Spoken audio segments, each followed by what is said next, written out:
Hello everyone and welcome. My name is Marvin from BoldDesk by Fusion. I'm excited to have you join us for today's webinar session, How to Build Customer Trust When Closing Support Tickets. When support teams think about customer experience, most of the focus goes into response times, SLAs, and solving issues quickly. But today we are discussing something often overlooked. What happens at the very end of the support interaction? Because customers rarely judge support based on the first reply alone. They remember three things. Did my problem get solved? Did the company actually understand my concern? Did I leave feeling confident and valued? The final ticket closure is the last impression customers receive. And as we all know, last impressions often become lasting impressions.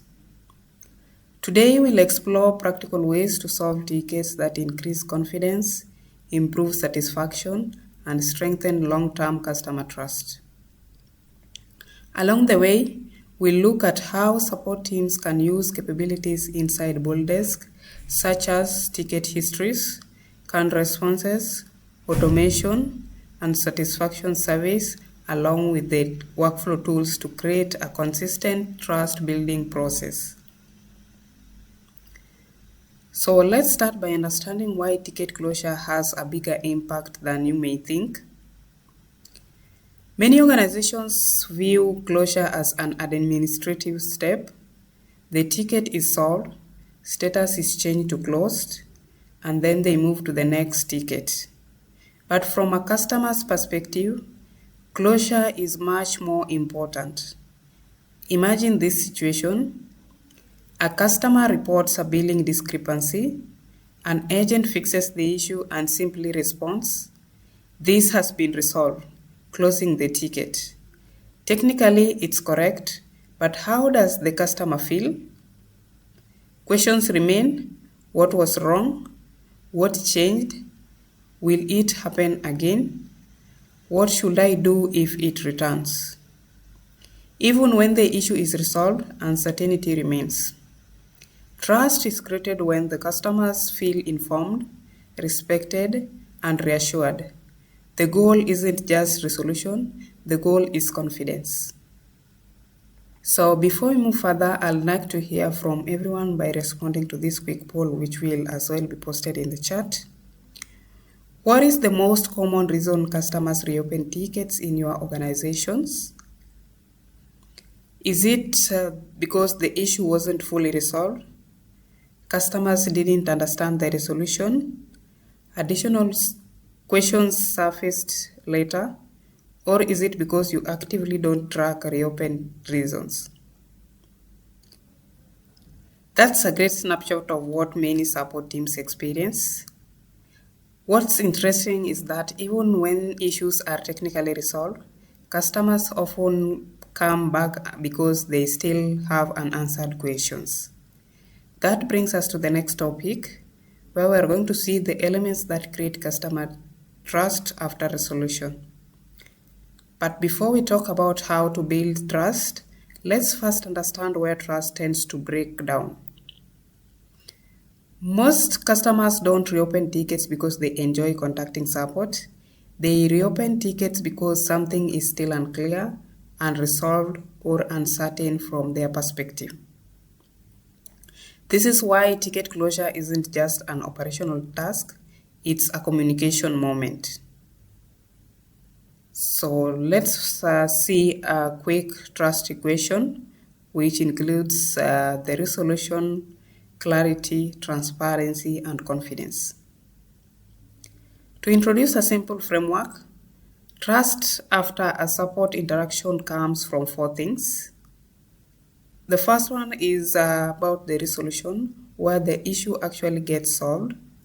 And then we have clarity, where customers understand what happened. Transparency, where you openly explain what was found and what actions were taken. And then finally we have confidence, where customers believe they are in good hands if problems occur again. Notice something important. Only one of these factors is about fixing the issue. The other three are communication related. This is why two support teams can solve the exact same problem and receive very different satisfaction scores. The difference is often how they close the conversation. On that note, let's see some of the mistakes that usually occur. The first mistake is rushing the closure. Let's take a SaaS example. A customer reports, "I cannot export reports." The team identifies a permission issue. The agent fixes it and immediately closes the ticket. From an operational perspective, the issue is solved, but from the customer's viewpoint, they may not have tested it, they may not even have seen the update. A trust-focused approach will look different. Your export permissions have been restored. We've verified the configuration on our side. Please take a moment to test the export process and let us know if everything is working as expected. This looks simple, professional, and reassuring, thus demonstrating patience and partnership rather than transaction-based support. One of the biggest challenges in customer support isn't resolving issues, it's communicating resolution clearly and consistently. Let's imagine two agents solve the exact same problem. The first agent responds, "The issue has been resolved," closing the ticket. The issue may be fixed, but the customer is left wondering, what caused the issue? What was changed? Why did it happen? What should I do if it happens again? The result is uncertainty. Now imagine a second agent provides a detailed explanation of the investigation, the root cause, the actions taken, and any recommended next steps. Both agents solved the same problem, but only one created confidence. This is where canned responses become valuable. Many people think canned responses are simple time-saving shortcuts. In reality, they help support teams standardize clear communication. By creating approved closure templates, organizations can ensure that every agent consistently includes the information customers care about most. What the issue was, what was discovered, what action was taken, whether additional steps are required, and what customers should do if they need help again. The goal isn't to send robotic responses. The goal is to provide a structured communication framework so critical information is never missed. Agents can then personalize the response with customer-specific details while maintaining the same level of clarity and professionalism. As teams grow, canned responses help transform clear communication from an individual skill into a repeatable support process. The template itself is typically created once and then made available to the entire support team, helping ensure every customer receives a clear and complete resolution summary. So the next section, let's look at a trust-building closure framework. Not every customer issue requires the same type of closure conversation. For example, the information a customer needs after a billing dispute is very different from what they need after a product bug or login issue. That's why many support teams create predefined templates for specific scenarios. On the screen, we can see examples such as product bug resolved, billing dispute closed, login issue resolved, and a feature request follow-up. These templates help establish a standard communication framework while still allowing agents to personalize the final message. The goal isn't scripted conversation. The goal is to ensure customers consistently receive the information they need before a ticket is closed. We've talked about what great ticket closure look like. Let's look at where consistency becomes difficult. Before then, let's engage ourselves again by responding to this poll.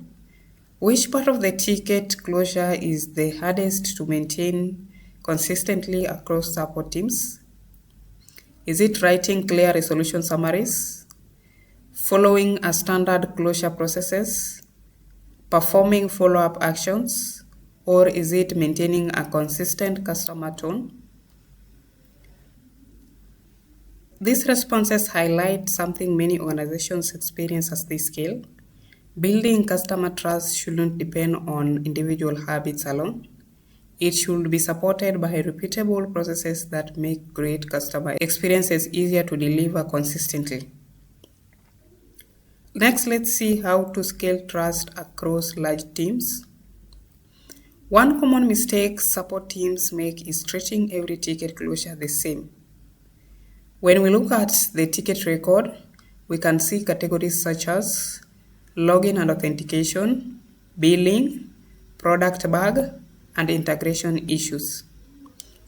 Categorization allows teams to tailor closure messages based on the type of issue being resolved. For example, login issue may include security recommendations, billing issues may require transaction explanations, product bug resolutions may include details about the fix and future prevention measures.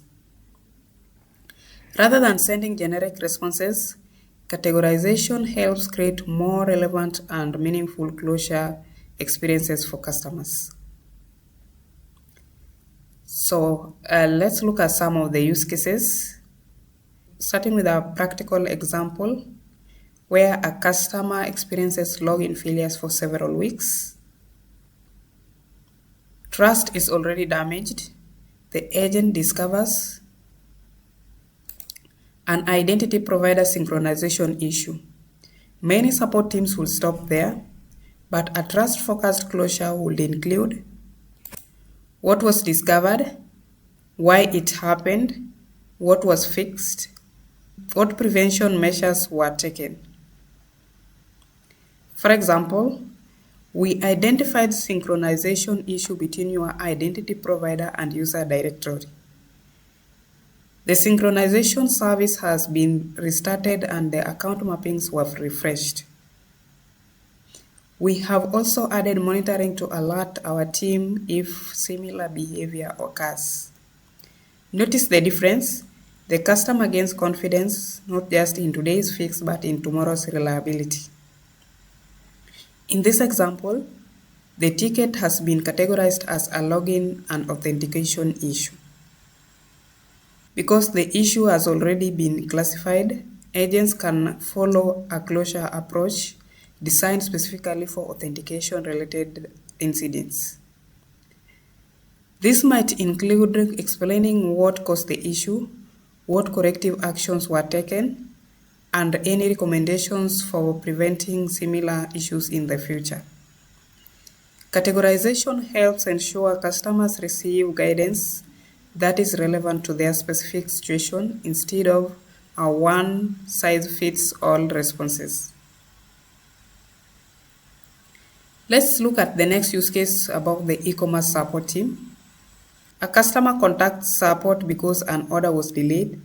The shipment arrives, technically resolved, but trust may still be low.